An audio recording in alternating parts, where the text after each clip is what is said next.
Asalaamu calaykum. Magacaygu waa Ibraahim. Maanta waxaan ku tusi doonaa habka ugu fudud aad u soo gudbin karto kaarkaaga bangiga markii shirkadda ay kaa soo codsato.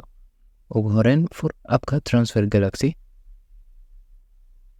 Kadibna gudaha u gal akoonkaaga. Page-ka ugu horeeya ugu keeno waxaa ku qoran tilaabo ayaa loo baahan yahay. Halkan waxaa ku xusan faahfaahin yar ee kooban. Ku dhufo furo koontadaada. Toos wuxuu ku geen doonaa website-ka Transfer Galaxy. Dib u gal akoonkaaga Transfer Galaxy. Page-kan ugu horeeya oo ku keeno waxaa ku qoran codsiyada xogta.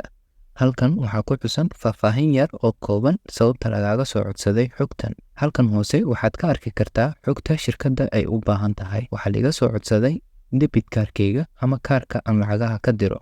Ku dhufo xogta soo dir. Wuxuu ku keeni doonaa page-kan. Halkan hoose waxaa ku xusan faahfaahin yar oo muhiim ah.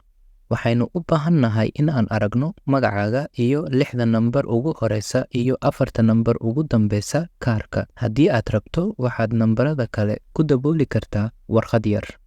Si aan u diro marka, waxaan leeyahay dooro file ama sawir. 3 siyaabo ayaad u soo gudbin kartaa.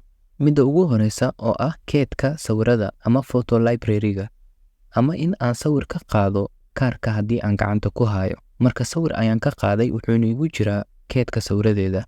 Waxaan dooranayaa photo library. Sawirkii aan ka qaaday kaarka ayaan soo saarayaa. Kadibna waxaan leeyahay add.